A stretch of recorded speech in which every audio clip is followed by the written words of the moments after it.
Selamat pagi sahabat Folder Desa. Hari ini kita jalan-jalan ke Desa Karangmangu, Kecamatan Kroya, Kabupaten Cilacap. Kita berkunjung ke Godong Mlenuk Nurseri. Hanya dengan memanfaatkan lahan pekarangan di depan rumah, di sini sudah bisa membudidayakan ratusan jenis Sansevieria. Bahkan Sansevieria ini sudah diekspor ke berbagai negara, pasar Asia hingga Eropa.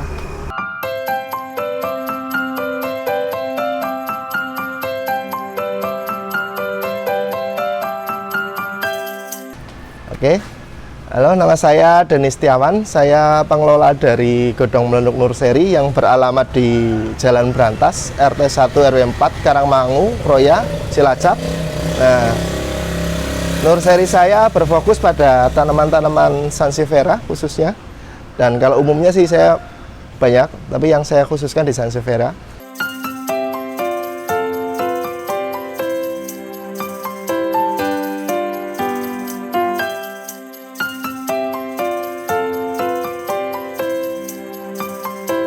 Saya awal mulai Sansevieria itu dari tahun sekitar 2018-2019an lah. Itu mulai pertama mengumpulkan jenis-jenisnya sampai sekarang. Kalau yang di tempat saya mungkin baru puluhan lah sekitar jenisnya. Kalau secara aslinya yang dari alam mungkin bisa ratusan sampai ribuan jenis mungkin.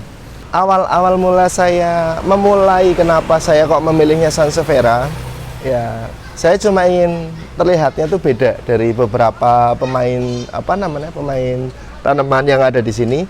Jadi cenderungnya kalau di sini kan tanaman hiasnya itu yang daun, kayak aglonema, terus anthurium, dan jenis-jenis bunga lah, mungkin kayak kamboja atau mungkin kayak bougainville gitu kan.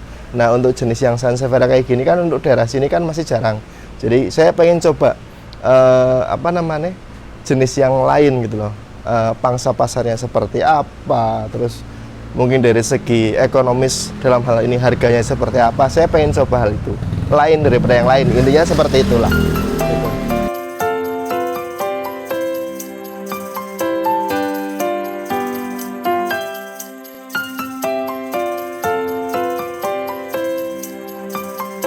Kalau pasarnya untuk saya sendiri, kalau Indonesia sih hampir seluruh Indonesia kita bisa masuk. Nah, memang ada beberapa yang kita juga udah bisa mulai ekspor ke beberapa negara. Ya, beda benua juga kayak Eropa, Amerika gitu kan. Untuk lokal Asia pun juga bisa gitu.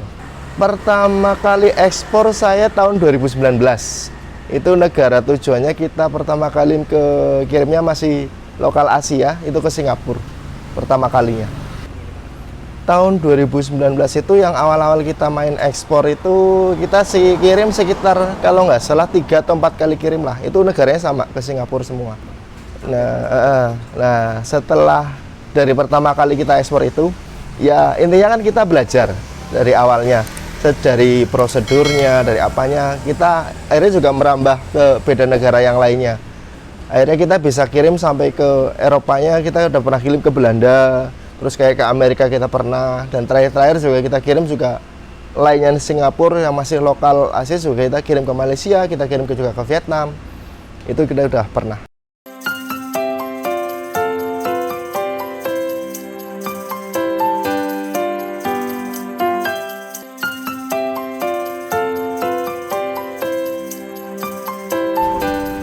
Jadi gini, jadi kebanyakan ya kita untuk ekspor terkendalanya satu, karena kita terus terang aja ya, kita di daerah, segala sesuatu mungkin masih terbatas. Beda mungkin kayak yang di kota-kota besar, atau mungkin gampangnya kayak di Jakarta gitu kan. Mungkin mereka dalam hal akses mungkin lebih gampang. Nah, kalau kayak kita yang di daerah itu, kita harus yang lebih aktif mencari informasi dan sebagainya.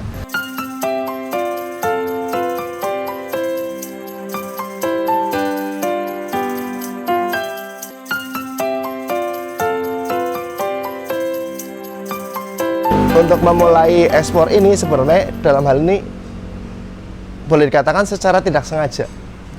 Jadi saya mendapat informasi dari teman, ada ya boleh katakan bayarnya dia butuh kirim ini sampai ke lain negara, nggak cuma Indonesia. Akhirnya kita cari informasi gimana sih kita caranya ekspor gitu.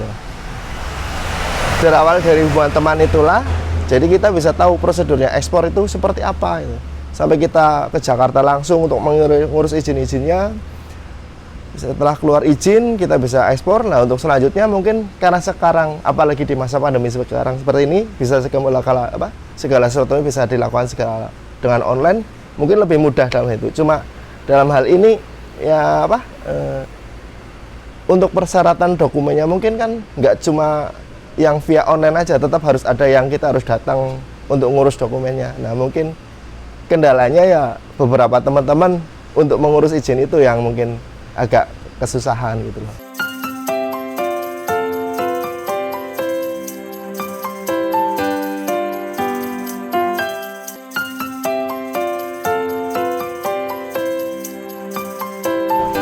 Nah, kalau untuk masalah persyaratan kita ekspor, sebenarnya kalau saya sendiri pribadi, saya itu masih kemarin beberapa kali kiriman yang saya lakukan itu masih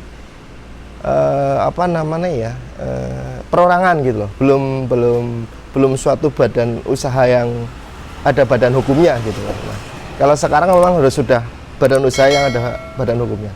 Jadi persyaratan yang wajib dan utama sebenarnya sih kita itu harus punya surat izin yang namanya dari kementerian yang namanya Sipmentan.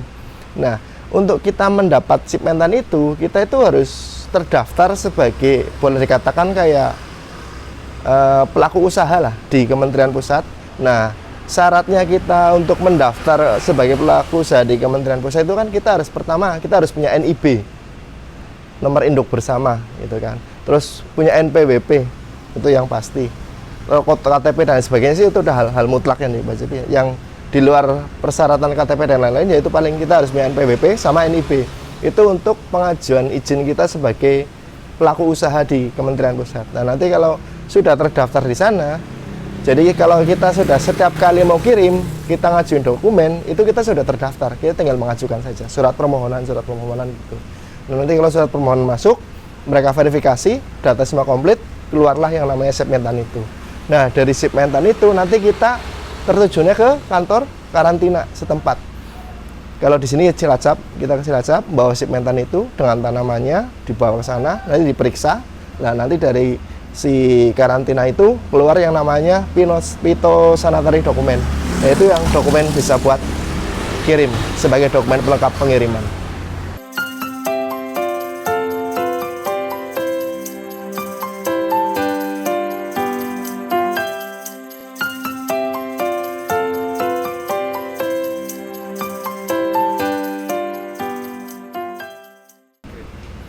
Tahun ini untuk 2021 yang kalau yang untuk lewat kantor karantina Cilacap sini 3 kali kalau nggak salah. Nah, kalau yang lainnya ada beberapa yang saya ngikut ke teman. Kalau yang lewat kantor karantina sini saya ke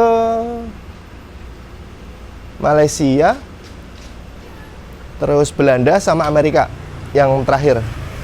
Kalau yang kemarin kiriman untuk ke yang Vietnam, saya kumulatif sama teman, minta bantuan teman dikirimnya dari Jakarta langsung. Ada nggak?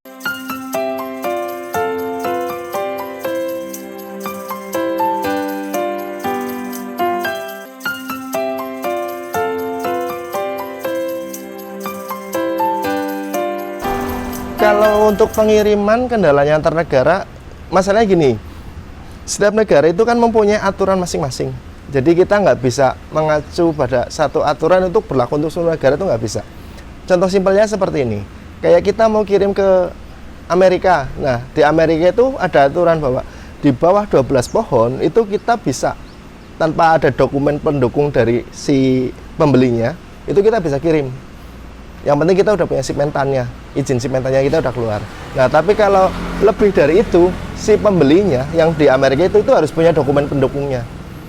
Itu contoh satu aja buat kayak negara Amerika, belum lagi negara-negara lain. Jadi setiap negara itu kadang aturannya itu masing-masing beda gitu.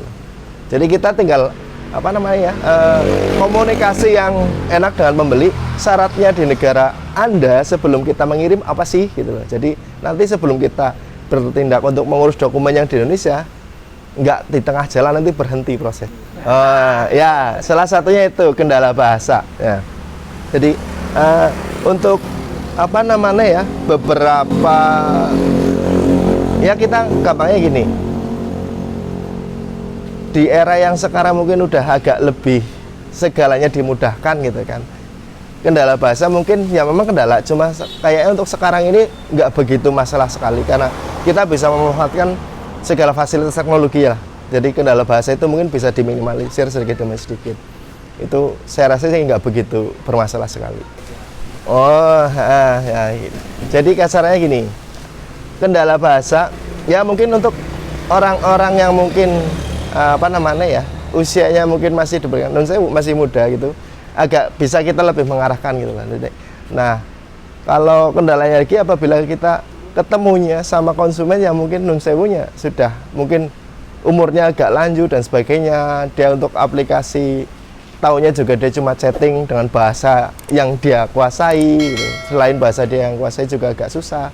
Nah, paling kita ambil solusi yang paling gampang itu pakai Google Translate, Mas.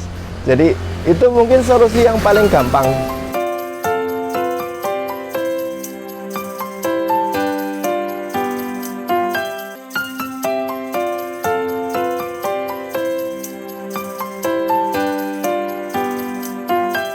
Ini beberapa jenis Sansevieria yang saya kembang-biakan yang sudah di sini lah ya, dan beberapa kali sudah pernah saya kirim keluar. Sebenarnya mereka mencarinya itu jenis-jenis yang di daerah atau di negara mereka itu jarang mereka temui gitu loh. Karena ibaratnya untuk beberapa tanaman mungkin di setiap negara kan beda-beda gitu. Jadi kayak contohnya ini adalah kalau orang Indonesia menyebut ini, itu kan namanya jenisnya lidah mertua secara umumnya.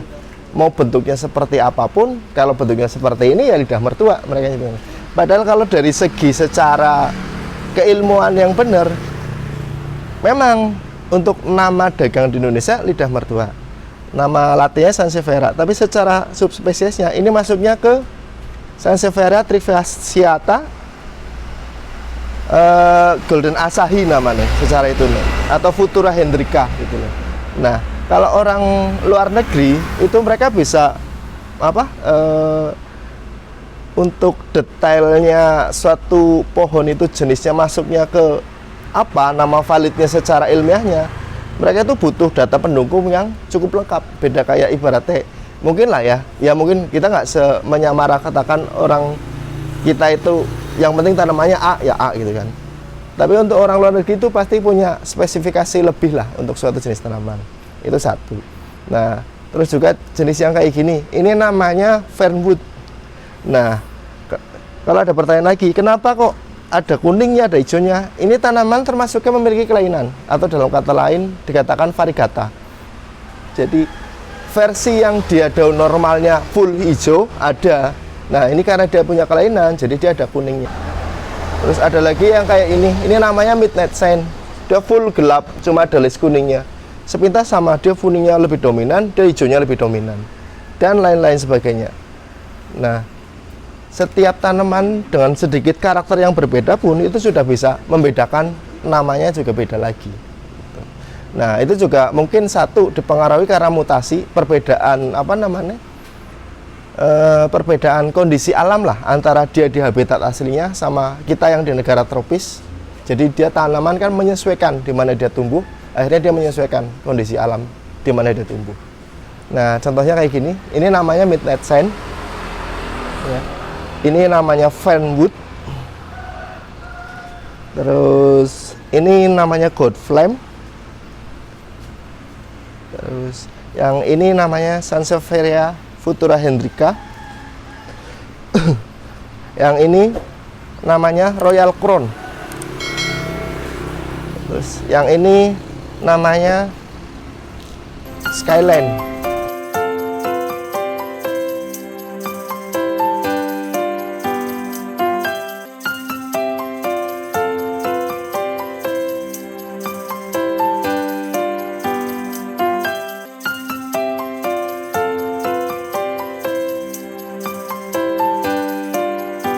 Jangan lupa nantikan video-video menarik berikutnya. Like dan subscribe.